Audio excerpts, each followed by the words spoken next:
Hello and welcome to the news at 10 on NTA News 24, live from Abuja. I am Stella Inameti. The headlines.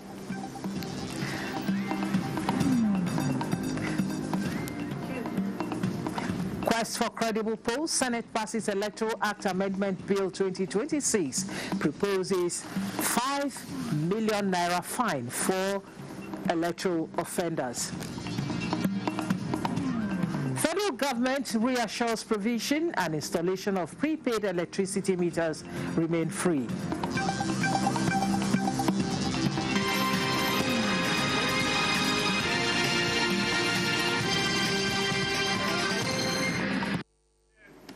Thanks for joining us. President Bola Tinubu has ordered the deployment of an army battalion to Kayama local government area in Kwara State following a deadly terrorist attack by Boko Haram in Worok village. The president, in a statement by his special advisor, Information and Strategy, Bayo Onanuga, describes the attack as cowardly and beastly, labeling the gunmen as heartless for targeting soft targets. He praised the community members for rejecting extremist indoctrination and practicing a peaceful form of Islam. Joining us via Zoom to discuss the presidential directive are Rafiu Ajakaye, the Chief Press Secretary to Kwara State Government. He's also joining us from Ilorin, and Dr. Yahuza Getsu is a security, intelligence, and investigation expert. Let's start with you, CPS. Now, what is the situation like in Kayama, and what updates can you give us as regards the correct statistics? I'm talking about the exact number of victims. Well, thank you very much for having me. What happened to us was quite tragic. We can confirm at this time the loss of 75 innocent citizens of Woro community in Kayama local government of Kwara State. It's a very devastating development. We were there up to this morning. His Excellency left Ilorin yesterday afternoon. He headed straight to Kayama, where he commiserated with the Emir of Kayama. And then, despite some cautions here and there, he insisted on proceeding straight to Woro community to see things for himself and to commiserate on behalf of the people of Kwara State, on behalf of himself, and of course, on behalf of Mr. President, commiserate with the people of the community. What we saw was quite devastating.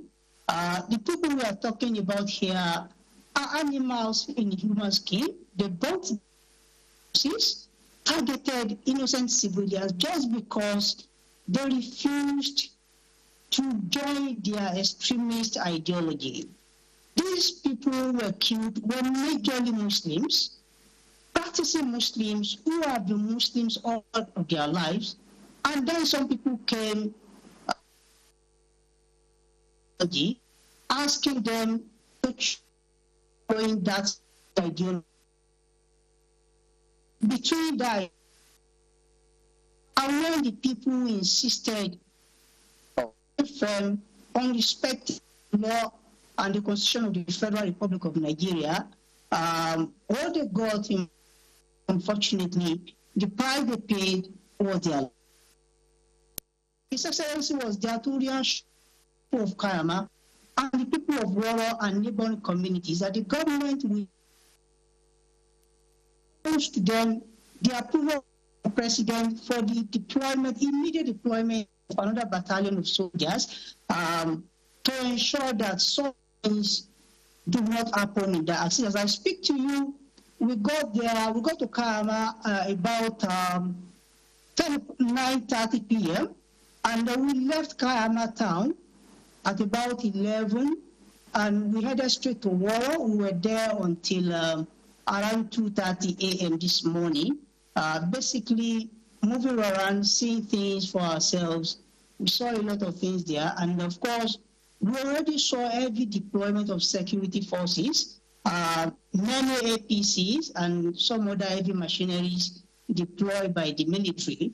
Of course, the brigade commander, the director of DSS in Kwara State, the police commissioner in Kwara State, and several other officials of state were on the entourage of the governor. The governor assured them on behalf of the president that the state will never abandon them to their fate. Okay, we apologize for poor audio quality in parts of Mr. Jakaye's report. But however, what are plans of the state government to prevent escalation in other parts of the state? Well, to this unfortunate incident, the government has some military or security operations in Kwara South and, of course, in part of Kwara North. Even in Kayama, you have security installations there. But the unfortunate thing, which I say every time, is that the odds against government anywhere in the world is that you have to get it right 100% of the time. The government continues to work hard, working with the security forces, the state government working with the Office of the National Security Advisor. You know the limitation of the state government, but the government continues to provide all the necessary support and working in collaboration with the Office of the National Security Advisor, working with the Army, the Air Force, and the police. And like I mentioned to you, we already have several soldiers deployed there, and we have others deployed even in Kwara South to combat the bandits. As we speak now, we have achieved great successes in different parts of Kwara South, in Babala axis, in the Dupatigi axis. Several camps of bandits have been dislodged, and we continue to monitor the situation. The security forces continue to work to ensure that not a single criminal remains in our forest. It's just unfortunate that the government has to get it 100% of the time. But on behalf of Mr. Governor, we thank Mr. President for the immediate deployment of another battalion of soldiers, specifically to Kayama, to launch a new operation to rout these criminals out of our space. Okay, thank you so much, Mr. Rafiu Ajakaye, for your response. He is the CPS to the Kwara State government. Well, I've just been told that Dr. Getso is unable to join us at this point, so we move on to other reports. The Southeast region is positioned to be the leading platform for economic investment and trade in Nigeria through shared commitment and purpose, institutional development, and coordinated action. These were the views of stakeholders at the 4-day Southeast Forum titled Southeast Vision 2050. Chika Ugu reports that the Vice President, Kashim Shettima, declared the forum open. The Southeast Vision 2050 was conceived by the federal government and the Southeast Development Commission to address the challenges of underutilization of the huge economic potentials inherent in the region. The Vice President at the opening assured that the development of the Southeast is part of the administration's agenda, while the Vision 2050 aligns with the renewed hope agenda of sustainable growth. The Southeast matters deeply to this administration, but it's a central pillar of Nigeria's economic future. What we are doing here today is sort of an exercise in rediscovering potential. That potential is already evident. The Southeast Vision is a deliberate intervention which goes beyond producing impressive plan, but also aimed at yielding impact in the region. The theme, charting a shared path to sustainable prosperity for the Southeast, speaks directly to the aspirations of the people. The establishment of the SCDC represents both recognition of the region's unique infrastructure challenges and confidence in the power of institutions to drive long-term transformation. Governors in the region who promised to uphold collaboration over competition restated their commitment to regional feasibility work, human resource development, and public and private sector partnership for a progressive region. It's a strategic signal that development must be territorially inclusive and economically rational. It's no longer about the glory of individual states and communities, but the destiny of the collective. that after a long run of missed opportunities, we are now turning our attention to the untapped potential. Ministers, legislators, members of the public and private sector promised their unalloyed cooperation to ensure the fruitful implementation of the vision. In Enugu, Chika Ugu, NTA News. Passed the Electoral Act Amendment Bill 2026 with a proposal of 5 million naira fine for electoral offences like vote buying. It also adopted both manual and electronic means for transmission of election results. National Assembly correspondent Lami Ali reports. We do it painstakingly, taking our time to ensure that what comes out reflects the yearnings and aspirations of all Nigerians. And also to be sure that the next election, all questions connected with the next election will be answered by the amendments. It took the Senate more than 8 hours of closed session and 4 hours for clause-by-clause consideration to pass the Electoral Act Amendment Bill 2026. The party who alleges no compliance with the provisions of this Act in conduct of election shall co-order evidence. Judges are saying that we are not going to speak to your documents or go through and do extra work. If you come up with documents, come and tender them and prove them. The bill seeks to enhance credibility of elections in Nigeria and ensure that stakeholders are held accountable. In the amended document, the permanent voter card remains the means of voter identification as Senate rejects the downloadable voter card with unique QR code. Though the Senate endorsed increasing electoral offences-related fine from 500,000 naira to 5 million naira, it jettisoned the imposition of a proposed 10-year ban from contesting election on anyone found guilty in this regard. Senate supported both manual and electronic transmission of election results. In view of some disparities in the legislation passed by the Senate and House of Representatives, the Red Chamber has constituted its conference committee with the Chief Whip, Senator Mohammed Tahir Mungunu, as chairman for harmonization. Senate had, at the commencement of plenary, condemned recent security breach in Katsina State, which left scores dead, including some personnel of the Nigeria Police Force. The criminals continue to exploit porous forest corridors, including the Machi Kanduse, Mike Kaswa axis in Kaduna State.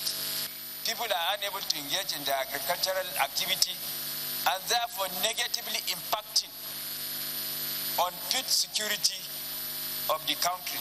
Face them squarely. While we commend the military, we should also, all hands should be on deck. Intelligence gathering comes before force. The sheer determination shown by the bandits indicate that we need to add more force. We need to bring more technology. We need to deal with the situation decisively. It commended President Bola Tinubu and security agencies for prompt intervention. Senate also held a valedictory to honor late Senator Okechukwu Ezia, who represented Enugu North. Offer prayers for the repose of the soul of late distinguished Senator Okechukwu Ezia. Plenary has been adjourned to Tuesday, 24th February 2026. From the National Assembly, Ami Ali, NTA News. This is the news at 10 on NTA News 24. We'll take a break now. More reports when we return. Welcome back. The Minister of Information and National Orientation, Mohammed Idris, says institutional support is key in government's reformation journey. Satisfied with the testimonies from friends of Nigeria across the world on the reforms of the federal government under President Bola Tinubu, the Minister of Information and National Orientation, Mohammed Idris, urges institutions of government to boost their operations as key drivers of the renewed hope agenda. He disclosed this while receiving leadership of the Corporate Affairs Commission. Salihu Abdullahi Guanara reports. Inflation generally is down. Our GDP is rising. Naira is stabilizing. Confidence in investors is returning. All this are clear indication that the journey that President Bola Ahmed Tinubu has embarked upon together with all Nigerians to ensure prosperity for this country is indeed in the right direction. These successes are the results of early government decision, which he wants to be sustained through more selfless services, as being demonstrated by the Corporate Affairs Commission. The engagement of small-scale businesses like the POS operators, not just for purposes of getting taxes from them, but also for regulating them and for ensuring that you cannot use these financial outlets, to commit and perpetrate crime from around the country. It is really heartwarming to note that the CAC has ensured that these people are now being captured for their own good, not just because we want to catch criminals, but because we want to ensure that we have an organized economic system for our people. Your role in financial inclusivity by these steps that you have taken is highly noted. Ongoing innovation in the CAC, particularly beneficial ownership register, is boosting investors' confidence. The people behind any company must be disclosed. This is what is giving the investors confidence on the Nigerian registry. In fact, we have become a reference point on this. As the Commission turns 35 years, there were assurances of improved service delivery in the interest of Nigeria. In Abuja, Salihu Abdullahi Gwanara, NTA News. The Joint Task Force Northeast Operation Hardin Kai has received high-level visits from international humanitarian partners, including the UN Department of Safety and Security and the International Committee of the Red Cross. The visits aim to strengthen civil-military cooperation, humanitarian access, and regional economic stability in Borno State. Florence Paulson, team leader and deputy director, commended Operation Hardin Kai's professionalism and efforts to safeguard civilians and humanitarian workers. She reaffirmed UN DSS commitment to supporting Operation Hardin Kai, while Yanish Bove-Hill, team leader and head of operations, praised its support for ICRC operations and sought deeper cooperation to enhance humanitarian delivery. Theater Commander Major General Abdul Salam Abubakar acknowledges the critical role of UNDSS and ICRC in facilitating humanitarian operations. He assured continued security support for their operations. So politics now.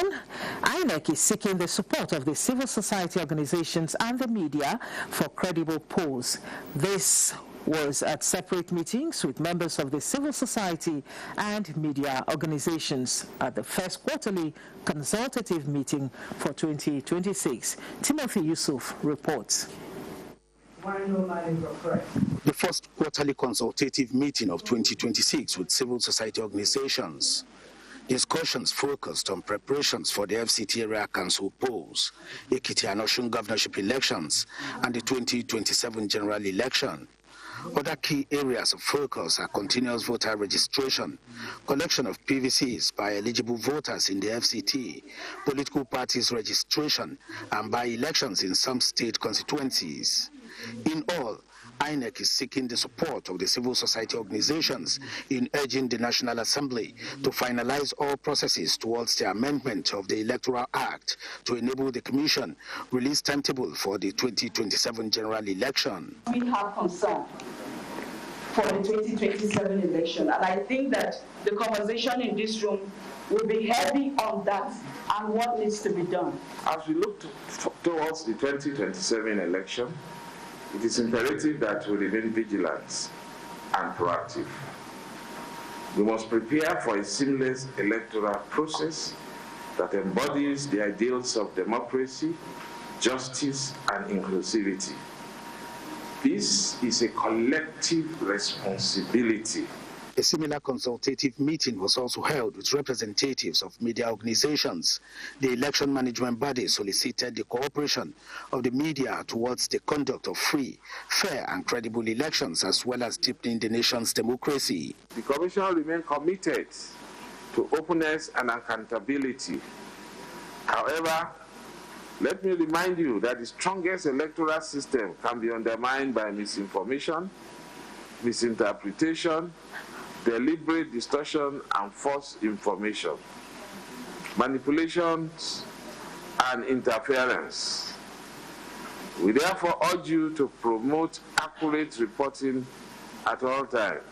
It is our hope and prayer will continue to work in line with the ethics of our profession, and I want to use this opportunity as well to always sensitize and appeal to our members. Let's prioritize issues of national security and national interest in all our reportage. The last consultative meeting like this with stakeholders last held in the last quarter of 2025 before the November 2025 Anambra State off-cycle governorship election. Timothy Yusuf, NTA News. Nigeria's data protection conversation is moving from public awareness to national coordination as key stakeholders gather to align policy, compliance and digital rights under one framework. Correspondent Ibrahim Dan Hamidu reports. Our mission is to deliver financial inclusion. The Nigeria Data Protection Commission is consolidating its privacy drive with a national summit bringing regulators, industry players, and digital stakeholders together in Abuja. Data protection is no longer abstract. At this summit, regulators, industry leaders, and the media are aligning roles on who protects what and who is accountable when trust is broken. Data privacy is everybody's business. It's about grown-up people, about corporations or big names. Discussions here focus on data privacy standards, digital rights, and shared responsibility across government, businesses, and the media. Nigeria will play a key role in digital economy, in artificial intelligence. If you pick up your phone today on the NTA Nigerian network, please dial *303#. Trust, ethics, and innovation couldn't have come at a better time. We must ensure that our people understand their rights, responsibilities, and the importance of safeguarding personal information. Ibrahim Hamidu, NTA News. The Nigerian Building and Road Research Institute has been named the most outstanding research institute under the Federal Ministry of Innovation, Science and Technology. The recognition was conferred under the National Servicom framework. The Director General of the Nigerian Building and Road Research Institute, NIBRI, Professor Samson Duna, has emerged as the most outstanding and supported Director General in the Federal Ministry of Innovation, Science and Technology during the 2025 Customer Service Week.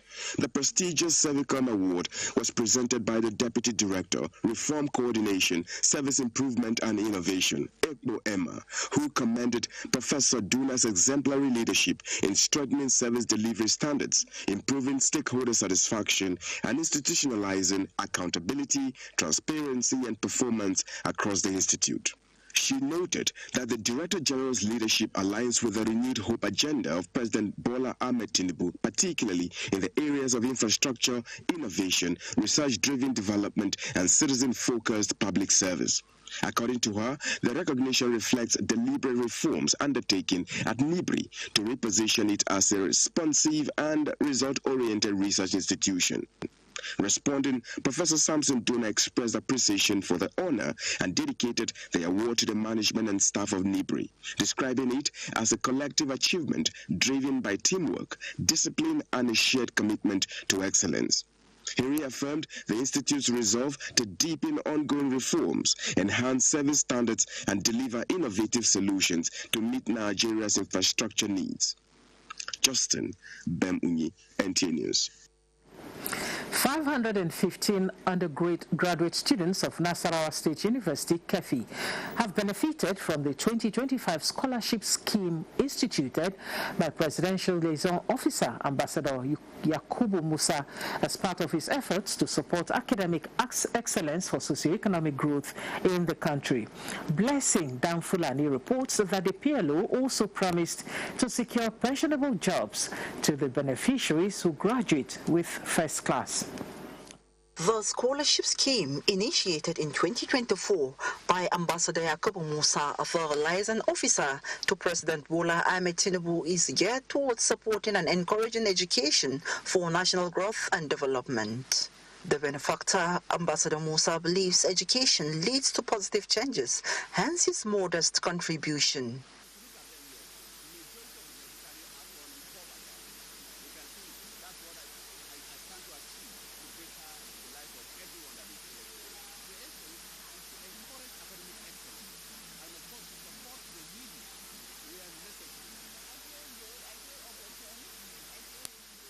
Nasarawa State Governor Abdullahi Sule, represented as well as other stakeholders, appreciate him for the gesture. The 515 beneficiaries were drawn from across the 13 local government areas of Nasarawa State.